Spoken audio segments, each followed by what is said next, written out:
Assalamualaikum warahmatullahi wabarakatuh. Pak Dr. Sugeng ini menasehati para tokoh-tokoh menarik. Bukan saya bermaksud memprovokasi, tetapi ini dijadikan kita sebagai sarana pembelajaran bahwa pengetahuan itu di atas segalanya. Pengetahuan di atas gelar, pengetahuan di atas ketokohan ya. Walaupun di sini saya tidak mengatakan bahwa beliau-beliau yang disebut oleh Pak Dr. Sugeng itu adalah orang-orang yang salah secara pengetahuan. Tetapi paling tidak di sini Pak Dr. Sugeng dengan percaya diri memiliki pandangan dengan menghadirkan salah satu tokoh muslim yang beliau merupakan seorang tokoh ilmuwan di abad 11 atau 10 abad yang lalu. Ini menarik untuk sama-sama kita saksikannya. Apa saja konten yang disampaikan oleh Pak Dr. Sugeng tentu teman-teman kita akan saksikan secara seksama. Silakan. Assalamualaikum warahmatullahi wabarakatuh. Teman-teman, malam ini saya ingin mengenang salah satu mahaguru dalam dunia sains yang seorang muslim. Beliau bernama lengkap sebetulnya adalah Abu Ali Al-Hasan bin Al-Hasan bin Al-Haytham atau Al-Haythami. Beliau itu matematikawan, astronom, ahli ilmu fisika, dan sekarang pun dikenal sebagai Bapak Optika. Tidak semua karyanya terselamatkan, tapi ada satu karya agungnya yang terselamatkan dalam versi Latinnya. Makanya saya tidak mencari bantuan karena keterbatasan penguasaan saya atas bahasa Arab, teman-teman, untuk menerjemahkan apa wasiat dari Profesor Hasan ini. Profesor Hasan ini dikenal di dunia barat sebagai Al-Hasan. Ya namanya Hasan, mereka jadi Hasan gitu kan ya. Nah, karya yang terselamatkan utuh, walaupun yang terselamatkan itu sudah dialih bahasakan oleh ilmuwan lain yang tidak tercatat namanya, itu adalah Kitab Al-Manasir, atau kalau bahasa Indonesianya Kitab Optika itu. Kalau nurutin Mukibin itu kalau udah nggak berbahasa Arab dianggap bukan kitab. Tulisan aslinya dalam bahasa Arab itu. Cuma tidak terselamatkan di dunia Islam, diselamatkan orang Barat. Kitab pekerjaannya ini dijadikan referensi oleh mahaguru-mahaguru kami yang belajar di bidang ilmu pasti. Saya bisa sebut namanya: Isaac Newton, Johannes Kepler, Christian Huygens, dan Galileo Galilei. Jadi kebayang betapa agungnya Profesor Hasan ini. Ya. Apa aja pekerjaannya? Maksudnya bidang apa aja yang menjadi minat dari Profesor Hasan ini? Fisika, matematika, astronomi, filsafat, teologi, dan kedokteran. Kebayang orang ini seperti apa. Bahkan Sir Isaac Newton, fisikawan dan matematikawan agung fisika klasik gitu ya, itu boleh dikatakan sebagai muridnya jauh. Saya bahkan bisa bilang Isaac Newton ini adalah Al-Hasan 2.0. Kenapa begitu? Karena Profesor Hasan ini selain menulis optik, juga menjelaskan ada tarikan gravitasi. Ya, walaupun tidak menjabarkan sedetail zaman sekarang, kemudian menulis beberapa fenomena yang kemudian sekarang itu menjadi bagian ilmu kalkulus. Bayangin itu abad 11 ya, kalkulus. banyak pihak, banyak ilmuwan mengatakan bahwa Profesor Hasan ini adalah matematikawan kedua, matematikawan agung kedua, bukan dalam arti lebih besar mana, tapi karena beliau ini dianugerahkan oleh Allah ke umat manusia setelah Ptolemeus. Beliau ini sampai dijuluki Ptolemeus kedua oleh Abul Hasan Baihaqi, dijuluki fisikawan oleh John Peckham. Cari sendiri siapa mereka gitu ya. Anda bayangkan bahwa Isaac Newton itu kan juga nulis gravitasi, hukum gravitasi yang terkenal itu, kemudian juga optika, juga kalkulus. Berapa abad bedanya dengan Profesor Haytham kan? Tapi kalau kaitan dengan ilmu nasab, kemarin si Wafi yang nggak kuliah itu kan membuka aibnya sendiri tentang ketidaktahuannya tentang apa itu ilmiah. Profesor Hasan ini sudah mewasiatkan bagaimana metode ilmiah 10 abad silam. Apa yang dikatakan beliau ini dalam bukunya nggak akan ketemu versi Arab, karena yang terselamatkan memang versi Latin. Saya membacanya dalam versi bahasa Inggris. Saya terjemahkan bebas ya begini. Jadi begini kata beliau ya tentang metode metode ilmiah itu. Pencari kebenaran itu bukanlah orang yang mempelajari tulisan-tulisan dari masa lalu, kemudian karena karena kecenderungan alamiahnya gitu ya, kemudian menaruh kepercayaan kepada apa yang dia baca itu, melainkan dia meragukan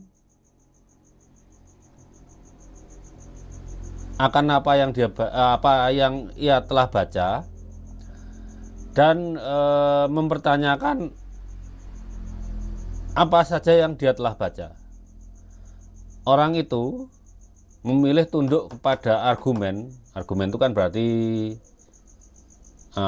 yang menentang gitu ya, dan demonstrasi. Dan bukan pada perkataan itu kan, perkataan manusia itu maksudnya yang ditulis dari buku yang masa lalu gitu ya. Perkataan yang ditulis dalam buku itu yang penuh dengan segala macam ketidaksempurnaan dan kekurangan.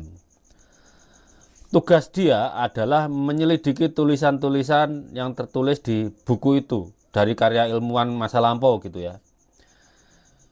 Jika mempelajari kebenarannya adalah tujuan, ya, mempelajari kebenaran atau mencari kebenarannya adalah tujuan, dia akan menjadikan dirinya musuh dari apa yang dia baca, menyerangnya dari segala sisi. Dia juga harus meragukan dirinya saat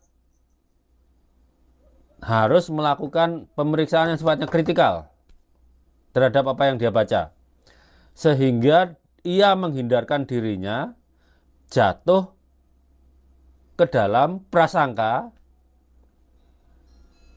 atau kompromi, lebih tepat kompromi. Jadi dalam metode ilmiah Anda tidak boleh kompromi. Maksudnya kompromi itu begini, ilmuwan itu kan boleh salah tapi nggak boleh bohong. Maksudnya itu bahwa kita ketika melakukan pekerjaan ilmiah itu pasti bisa salah, tapi kita hindari mati-matian untuk berbuat kesalahan. Makanya bikin protokol ini itu untuk mencegah kita berbuat salah. Tapi kalaupun kesalahan itu terjadi, itu akibat manusiawi aja. Kita manusia punya batas untuk mencapai mencapai yang sifatnya resolusi atau akurasi, itu ada batas manusiawinya. Tapi itu kita tetap tidak boleh kompromi, kita mati-matian menghindarkan diri dari kesalahan. Maksudnya seperti itu. Karena ilmuwan di masa lalu itu ada salahnya, generasi berikutnya bisa memperbaiki, gitu kan? Makanya kemarin ada yang masalah perhitungannya guru gembul salah, menurut saya wajar, ngitung salah itu wajar.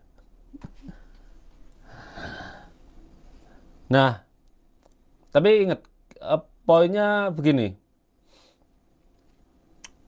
dalam kaitan nasab ini, kalau menurut metode ilmiahnya Profesor Hasan ini, Hasan Al-Haytami ini, menurut kalian, ketika seseorang membaca buku nasab dan langsung percaya, orang itu ilmiah nggak? Ini dari ilmuwan yang abad 11 Masehi. 10 abad silam loh. Sekarang kan abad 21, 21 kurangi 11, 10. Ya kan?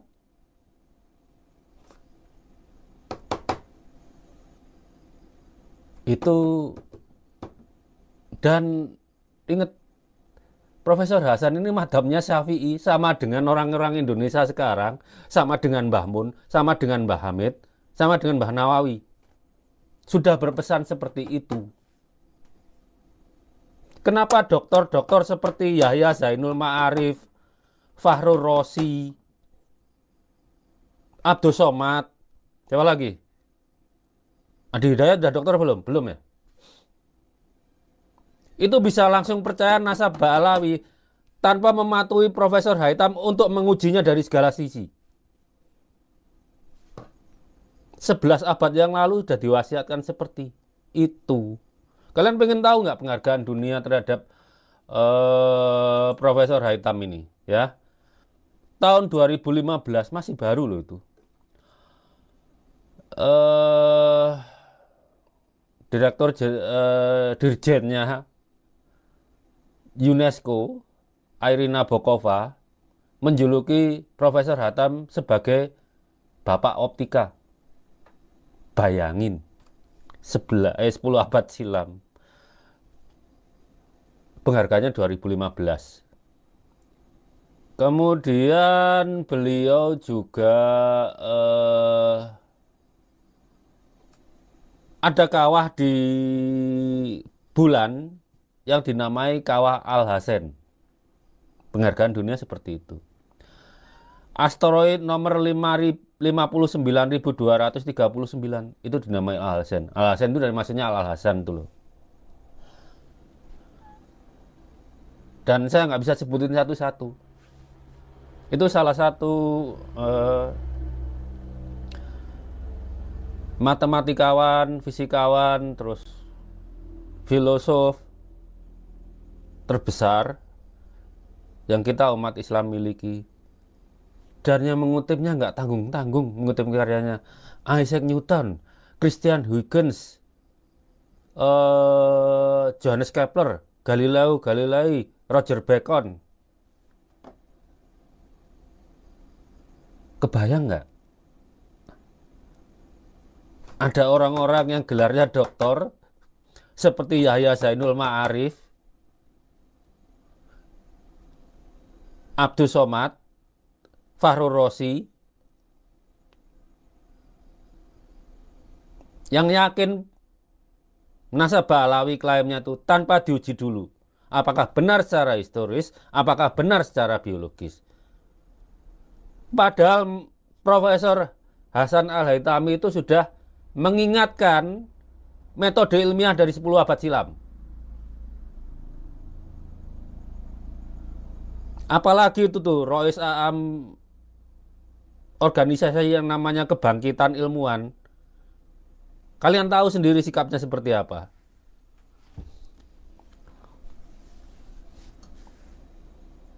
Kalau kita dari maha guru kita yang muslim aja, yang non muslim denger, bersikap ilmiah, menghasilkan karya besar, kita dikibulin nasab aja langsung bisa. Dari ukuran orang-orang yang langsung percaya ke lain nasab Ba'alawi, itu dari ukuran abad 11 saja terlihat bodoh. Kalau Wafi nggak usah dipertanyakan, lo nggak kuliah. Tapi yang dokter-dokter tadi saya sebutkan, Yahya Zainul Ma'arif, Fahru Rosi, Abdus Somad, bisa-bisanya langsung percaya. Yang paling parah Abdus Somad ini. Dia seakan-akan meninggikan klaim nasab Balawi lebih tinggi dan lebih besar daripada Islam sendiri. Oke, silahkan dipikir. Jadi besok-besok, ibu-ibu, jangan jadikan tokoh seperti, nanti akan saya singgung, Muhammad Al-Fatih sebagai pujaan anak-anak kalian. Mending tokoh seperti Hasan Al-Haytami ini yang jadikan idola. Ya, karena dunia pun mengaguminya. Nggak peduli dia ateis, Islam, Kristen, Hindu, Buddha, mengagumi Profesor Hasan Al-Haytam. Orang yang hidup 10 abad silam. Jadi kalau yang bilang Faqih Muqaddam, Mujtahid mutlak atau Ubaidillah Mujtahid mutlak, itu kalau ukurannya dengan asal Hasan Al-Haytam itu nggak ada apa-apanya, pret, kalah jauh.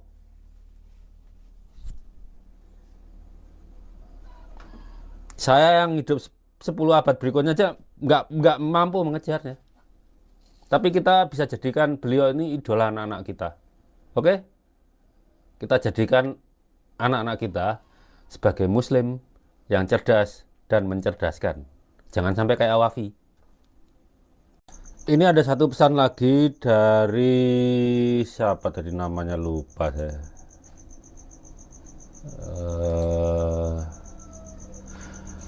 Dr. Syekh Muhammad Saifuddin bin Syekh Muhammad Saleh. Kalian cari orangnya siapa ya. Tapi beliau bilang begini, kebenaran hakiki adalah milik Allah. Tetapi sains setidaknya menyediakan sarana bagi kita untuk lebih dekat dengan kebenaran tersebut. Semakin dekat kita dengan kebenaran dengan sendirinya ya, maka semakin dekat pula kita dengan Sang Pencipta, pemilik kebenaran yang Maha Kuasa. Silahkan nikmati liburnya dengan keluarga. Wassalamualaikum warahmatullahi wabarakatuh. Nah, itu dia teman-teman hal-hal yang disampaikan oleh Pak Dr. Sugeng, membawakan salah satu tokoh terkenal, terkemuka yang karyanya itu dikutip oleh sekelas Newton ya, dan beberapa tokoh lain tadi yang disebut oleh Pak Dr. Sugeng. Nah, sebetulnya kalau kita berbicara tentang dunia keislaman di era abad pertengahan, sebelum abad pertengahan ya, jadi Islam itu menjadi pusat peradaban dunia. Ini memang adalah cerita yang sangat masyhur, yang sepertinya ini harus sudah diketahui oleh teman-teman sejak usia kecil tuh. Bahwa kita memang memiliki peradaban di mana peradaban itu menjadi pusat bagi dunia, wabil khusus dalam dunia pengetahuan. Karena banyak tokoh-tokoh ilmuwan, para filosof, para sosiolog itu lahir di era itu, yang karya-karyanya mempengaruhi ilmuwan-ilmuwan selanjutnya. Jadi kontribusi ilmuwan muslim di masa lalu itu tidak hanya berkutat pada wilayah-wilayah yang normatif. Wilayah-wilayah yang normatif itu wilayah-wilayah teologi yang berkaitan dengan fikih, tentang bagaimana ibadah manusia kepada Tuhannya, yang ibadah-ibadah meliputi ibadah mahdhah ataupun ibadah muamalah. Tapi jauh lebih melampaui itu.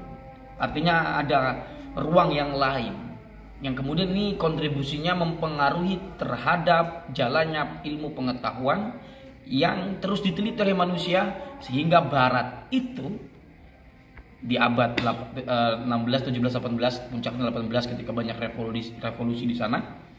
Abad 19 apalagi kita tahu ada revolusi Perancis, revolusi industri di Jerman dan semacamnya. Itu pergerakan tidak terlepas daripada ilmu pengetahuan yang ketika itu memang sedang menguat ya di daerah barat. Nah, itu perkembangan itu kita tahu misalnya melalui siapa namanya Thomas Aquinas. Ya, ini memang tokoh dari Kristen, tapi beliau adalah tokoh filsuf.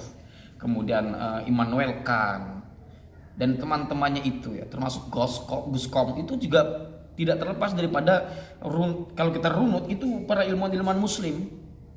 Kita dulu sosiolog punya siapa namanya? Yang kala Ibar siapa? Muqaddimah Ibnu Khaldun. Kemudian dari sisi dari kedokteran yang karyanya itu dimuat atau menjadi rujukan dalam dunia barat selama 5 abad kalau tidak salah itu Ibnu Sina. Kita punya Ibnu Rus, bahkan Hujjatul Islam Imam Ghazali, yang barangkali kita hanya membaca karya-karya Imam Ghazali itu hanya mungkin yang masyhur yang terlihat di permukaan itu hanya Ihya, Minhajul Abidin, itu bagus. Tapi kita lupa bahwa Imam Ghazali memiliki banyak karya. Maqasidul Falasifah, Tahaffutul Falasifah yang kemudian dibantah oleh Ibnu Rus dengan tahafut. Nah, jadi kalau kita bertamasya di dalam dunia barat, di dalam dunia Muslim di era abad pertengahan, di era era Golden Age Muslim ketika itu, kita temukan begitu banyak orang hebat, termasuk salah satu tokoh yang dibawa Dr. Sugeng itu. Ya saya hanya memberikan pengetahuan, berbagi pengetahuan untuk ayo loh kita ini memiliki peradaban yang sangat besar di masa lalu, baik untuk kita eksplorasi ke sana. Nah, terlepas apa yang disampaikan oleh Pak Dr. Sugeng ini, teman-teman boleh sepakat atau tidak, silahkan letakkan di kolom komentar. Dan juga ini kita ambil pelajaran lah hal-hal baik yang disampaikan oleh Pak Dr. Sugeng untuk kepentingan ilmu pengetahuan agar supaya lebih diperhatikan oleh kita semua. Lebih ya, kita memang selama ini alhamdulillah sih yang saya lihat peduli terhadap pengetahuan, tapi lebih peduli, lebih teliti dan menjadi umat Nabi Muhammad SAW yang literer. Barangkali itu saja teman-teman yang dapat saya sampaikan, kurang lebihnya saya mohon maaf jika ada kata-kata saya yang salah, yang keliru, silahkan direvisi, dibetulkan, diluruskan, dibetulkan lah. Tapi apapun itu, salam cinta daim untuk kita semua, untuk NKRI kita tercinta. Hadanallahu wa iyyakum ajmain. Wallahu huwal muwaffiq ila aqwamit thoriqin. Wassalamualaikum warahmatullahi wabarakatuh.